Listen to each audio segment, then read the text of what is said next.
Ay, makapagpahinga nga muna at malayo na ang aking nalakbay.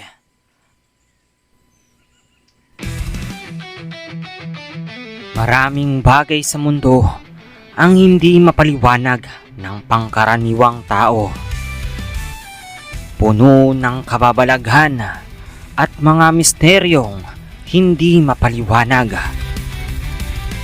Subalit, tanging mga lumikha lamang ang makakasagot sa mga katanungan.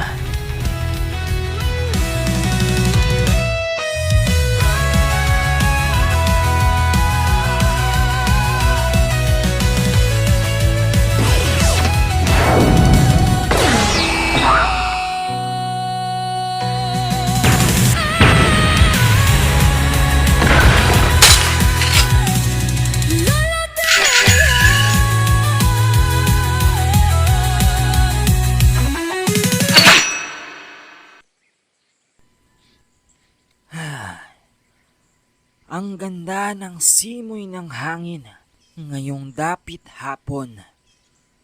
Marahil ay mapayapa ang pinagkaloob ngayon na araw na ito ng Panginoon. Tulungan niyo po kami! Tulungan niyo po ako! Saan galing yung boses na yon? Tulungan niyo po kami! Tulong! Sandali lang. Iba ang kutob ko.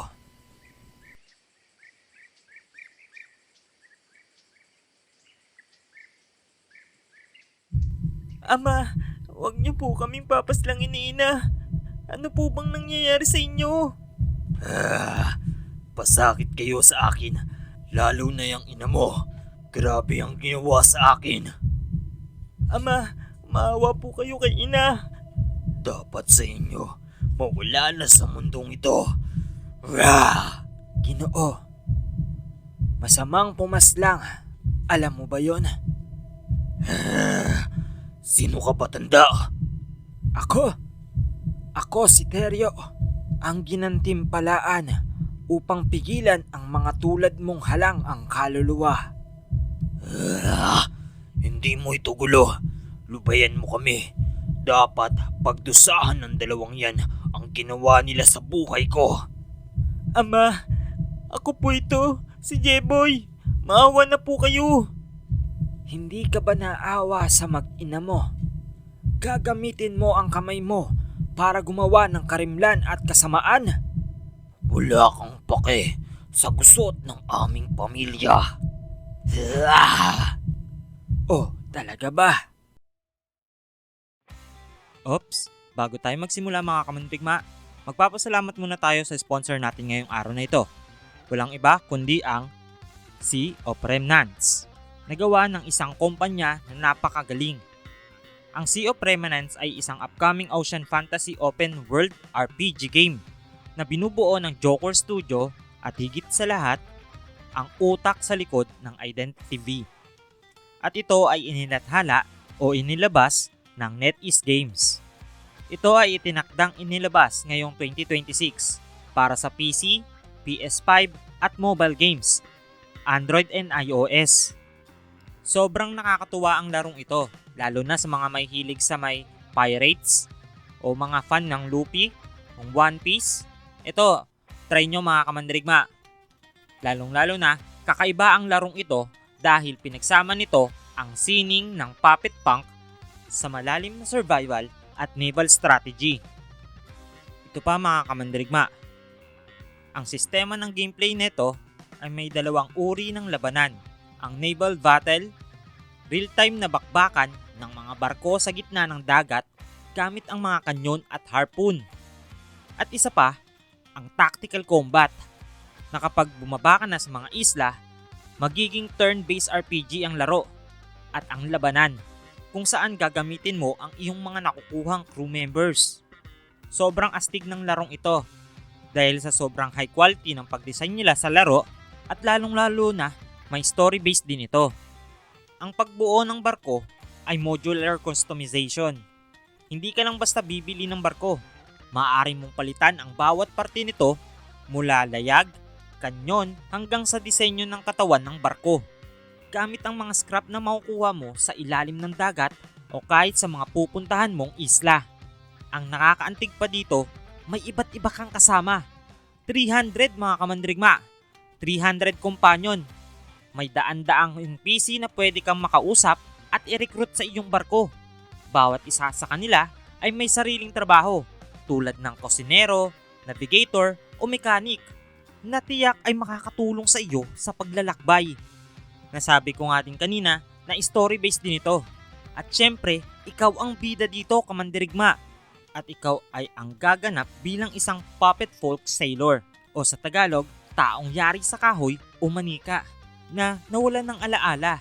Kasama mo rito ang isang misteryosong babae at maglalayag kayo sa isang isinumpang karagatan. At memory currents din ito. Sa mundong ito ay ang mga alaalang yumaong mandaragat ay nagiging isang isla o mga naging isla. Dambuhalang monster o kaya naman ay isang mga kayamanan. Ang hub nito o ang sentro ng kwentong ito o laro ay ang Orbtopia. Isa itong magulo at makulay na pirate city na inspirasyon sa mga itsura ng Old Havana kung saan pwedeng mag-upgrade ng barko at makipagsosyalidad sa iba pang players. Ang tanong mga kamandirigma, bakit ba ito napaka-exciting na laro? Simple lang ang sagot dyan. May epekto ang iyong desisyon sa kung anong mga takbong mangyayari sa nilalaro mo. Di siya naka-default kung saan naka-decode ang laro sa story. Ang mga pipiliin mong aksyon ay maaaring makakapagpabago ng takbo o ng kwento sa magiging dahilan ng pagkawala ng ilang NPC sa mundo mo. At napaka-exciting nito dahil sa visual style na napakagandang sining nito. Parang hinalong 3D models, graffiti at comics. At lalong-lalo na, bakit nakaka-excite ang larong ito? Siyempre, relax ang aktibidad.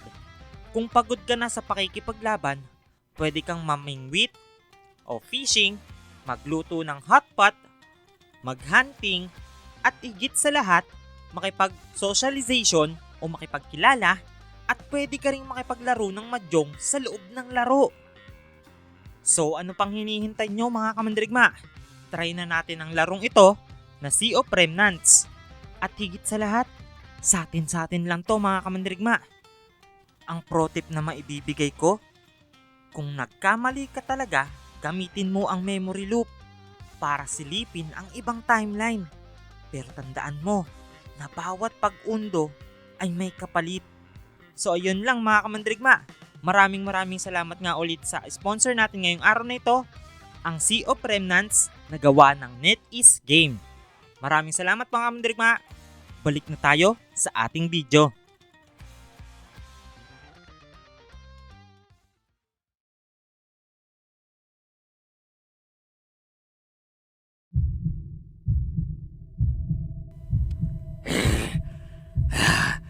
Anong ginawa mo sa akin? Bakit hindi ako makagalaw? Ang liwanag. Hindi mo ba nakikita? Masama ka kasing tao. Ang tanging nakakakita lamang ng ginawa ko sa iyo ay ang mga taong bukal ang loob at may takot sa Diyos. Hindi tulad mo na gagamitin ang binigay na kamay sa atin ng Diyos para gumawa ng kasalanan. Nakakalimutan mo ata, Ginoo, na hindi maganda gumanti sa kapwa lalo na kung ang pagganti mo ay pagkuha ng buhay na nilikha ng Diyos, Ama. Pakawalan mo ako, tampalasang tanda. Ama, bakit po kayo nagkaaganyan? Maayos lang naman po tayo kanina kumakain ah. Sandali lang, Binatilyo. Matanong ko lang, saan ba nagsimula ang lahat ng ito? Hindi ko din po alam. Hindi ko din po malaman, Ginoo. Basta, maayos lang po kami naghahaponan kanina. Tapos, bigla na lang po siya naging ganyan. Pati po ang kulay niya nagbago. At ang kanyang mga mata ay nanglilisik na. Papaanong nangyari iyon? Isa siguro itong mahika. O kaya naman, isang pabulong sa hangin. Teka, anyari sa iyong ina? Bakit ganyan ang kanyang labi? Si Ama po. Si Ama po ang may gawa niyan, Ginoo. Bigla pong hiniwa ni Ama ang bibig ng aking ina. Matapos po niya kumilos ng kakaiba na parang nasasapian po at nahihibang. Hindi ito isang pabulong sa hangin o mahika. Mukhang nagkamali ako sa suspetsa ko. May iba akong kutob, Binatilyo. Mas maigi pa, lunasan mo muna ang iyong ina. At ako naman na ang bahala sa iyong ama. Huwag kang mag-alala. Hindi na makakakilos yan at hindi na kayo masasaktan. Maraming salamat po, Ginoo. O siya, alalayan mo muna ang iyong ina ha at lunasan.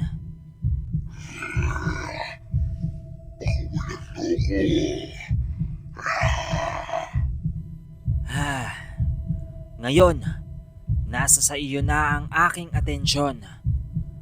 Maari ko bang malaman kung sino ka? At bakit mo ito ginagawa sa personalidad na ito? Matalino ka nga talaga, Teryo. Akala ko hindi mo mapagtatanto ang lahat ng nangyayari. Mahusay ka nga talaga, Teryo.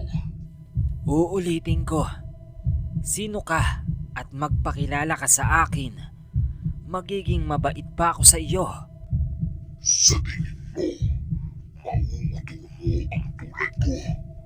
Akin na ang katawang ito. Gagamitin ko ito para mas lumaganap pa ang karimlan sa mundo.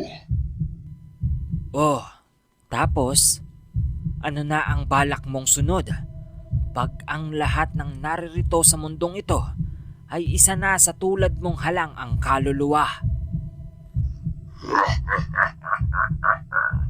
Sa tingin mo, mapapaikot mo ako sa iyong palad para malaman ang sunod kong binabalak na plano. O sige, ganito na lamang. Papalayasin kita sa punla ng katawan na iyan at harapin mo ko para tayo mismo ang magtuos mata sa mata. Subukan mo nga nang malaman ko kung hanggang saan ang kakayanan ng Teryong kilala ng lahat. Pasensyahan tayo ha. Hiniling mo yan.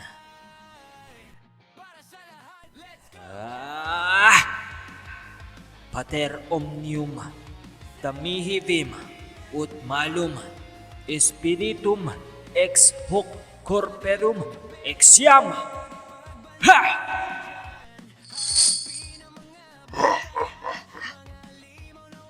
Nakakatawa. Usal ba yun? Parang walang tira. Isang mababang usal. Napakahina mo pa rin talaga, Teryo. Wala kang tira. Sandali lang. Hindi ko mahanap at mahugot ang iyong tunay na katauhan. Sino ka ba? Magpakilala ka sa akin. Mabaliw ka muna, ganda. Bago malaman kung sino ba ako. At nasan ako.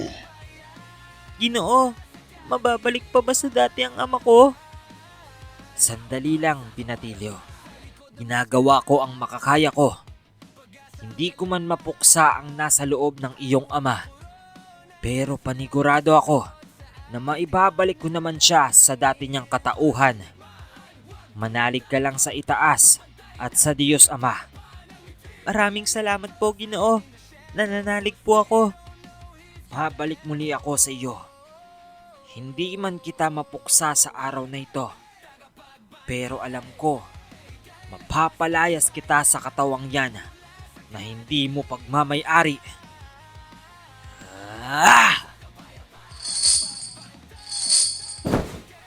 Vis et fortitudiam Altimi, damihi gratiam, ut hac deferacion corpore creation est as deliverem.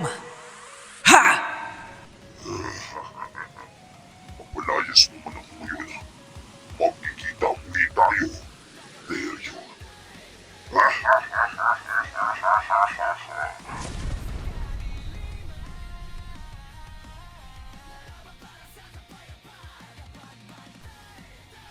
Ama, okay na po ba kayo? Maraming salamat po, Ginoo. Walang anuman, Binatilyo. Maayos ba ang iyong pakiramdam, Ginoo? Sino ka? Asan ako? Ay, salamat, Ginoo. At Diyos ko. Bumalik na siya, Binatilyo. Nga pala, Ginoo. Malaman ko lamang. Nagkaroon ba kayo ng alitan o nagkaroon ng lamat ang iyong pamilya? Mayroon po, Ginoo. Kamakailan lamang po kasi nalaman ko po ang pagtataksil sa akin ng aking misis. At nalaman ko rin po sa kanya na hindi ko po tunay na anak si Jeboy at matagal na niya itong tinatago sa akin. Kung ganon, naintindihan ko na. Yang puot na nasa iyong puso ang dumali sa iyong espiritual. Mas maigi ay ayusin nyo ng mahinahon at pag-usapan ng mga bagay-bagay. Tandaan nyo, mag-asawa kayong dalawa at dapat ang gusot sa pamilya ay pag-usapan ng mahinahon at mabuti. At dapat kayong dalawa ay magkatuwang sa buhay. Kalimutan nyo na ang nagdaang hunos at magsimula muli ng panibago. Ginoo, maraming salamat po sa pagtulong sa aking pamilya. O siya, ako ay mauuna na. Aalis na ako at may pupuntahan pa ako.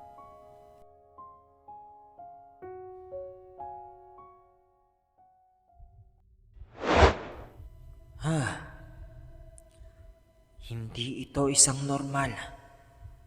Kailangan kong alamin ang nangyayaring ito mula sa elemental na mundo.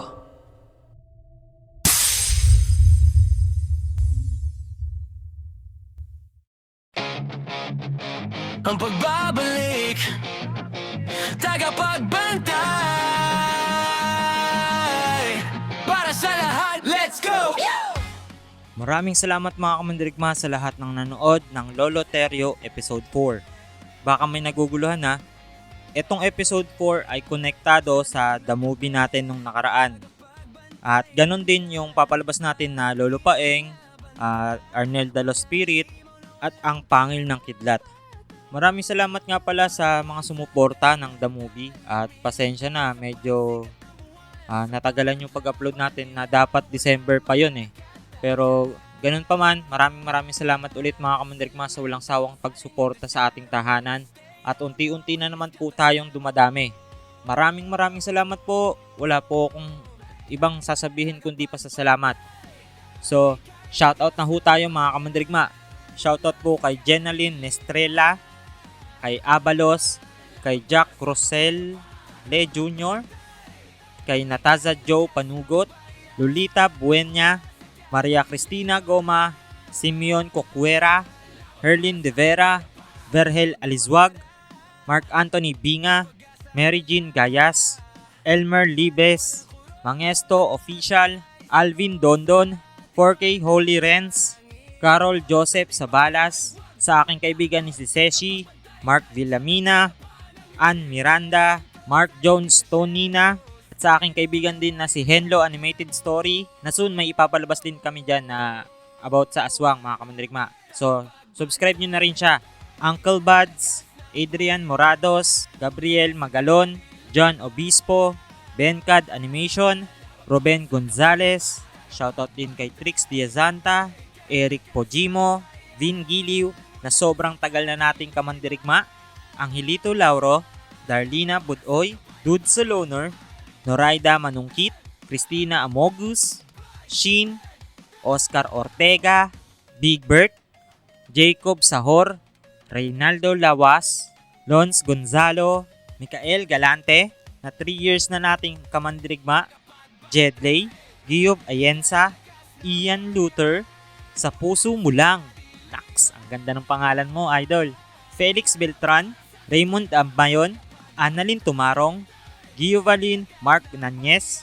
Shoutout na din sa nagboses kay Sisi ng nakaraang upload natin na The Movie, si Hana Kayubit.